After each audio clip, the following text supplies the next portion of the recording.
কেন্দ্র বাহিনীর উপরে যেভাবে কুলচিত কলঙ্কিত করছে রাজনীতির নেতারা, তার বিরুদ্ধে এটা একটা প্রেস কনফারেন্স, যাতে যেভাবে কথা বলছে রাজনীতির নেতারা, যেভাবে কুলচিত করছে কেন্দ্র বাহিনীকে।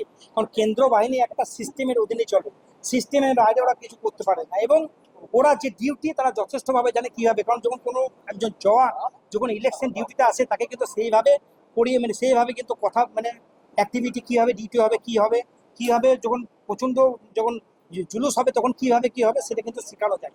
অতএব ওদেরকে ডিউটি সম্বন্ধে বলার কিন্তু কারো দরকার নেই, সিস্টেমের বাইরে কিছু নয়। এবং তারা কিভাবে ডিউটি করতে হবে, কিভাবে কি করতে হবে প্রত্যেকটা জানে। এবং অনেকেই বলছেন যে রাজনীতির নেতারা যে ওরা নাকি পুলের ভিতরে ডিউটি যায়, পুলিং এজেন্টের ভিতরে কিন্তু যায় না, তাদের ডিউটি পুলিং এজেন্ট যেখানে গেট আছে তার বাইরে। ওদের ডিউটি কোনটা করতে হবে, কিভাবে জনতাকে সুরক্ষিত করতে হবে, কিভাবে সাধারণ জনগণ কিভাবে ভোট দেবে, জনগণের স্বার্থের জন্য যারা যেটুকু করে সেটুকু তাদের মূল বক্তব্য।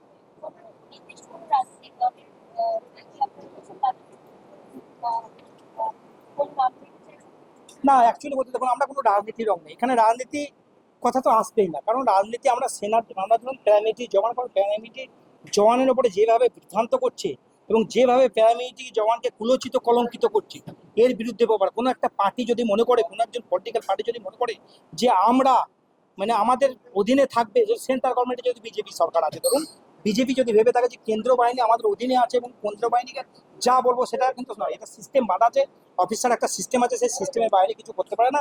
অতএব যদি মনে করে সেটা একটা সবচেয়ে ভুল।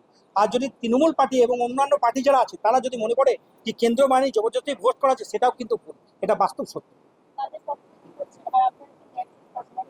আমরা অ্যাকচুয়ালি বলতে গেলে ন্যায্য সম্মান তো আমাদের সেনা এবং প্যারামিলিটারি জওয়ানদের যে পরিস্থিতি, এবং যেমন শহীদের দরজা নেই, তারপরে ধরুন প্যারামিলিটারি ক্ষেত্রে ওয়ান ম্যান ওয়ান পেনশন নেই, এবং একজন প্যারামিলিটারি জওয়ান জানেন আপনারা, যে ধরুন ডিউটি করছে আর্মস নিয়ে, কিন্তু তাকে সিভিলিয়ান দেখানো যায়। পুলওয়ামা অ্যাটাক হলো, দেখলেন 44 জন জওয়ান মারা গেল, কিন্তু তার ফ্যামিলিতে হয়তো সাধারণ পাবলিক এবং সাধারণ জনগণ জানলো যে সে শহীদ হয়ে মারা গেছে, শহীদ হয়েছে, কিন্তু আসলে সে শহীদের দরজা সে পায় না। কারণ সিআরপিএফ, বিএসএফ, আইটিবিপি, এসএসবি এবং আসাম রাইফেল কারও কিন্তু কোনো শহীদের দরজা নেই। এটা একটা বিরাট বড় বিষয়। আজ পর্যন্ত পার্লামেন্টেও কথা উঠেছে, সব জায়গায় কথা উঠেছে, কিন্তু কেউ সেইভাবে কিন্তু এই প্রতিবাদের কথা এবং তাদের যে যন্ত্রণার কথা কিন্তু কেউ শোনেনি।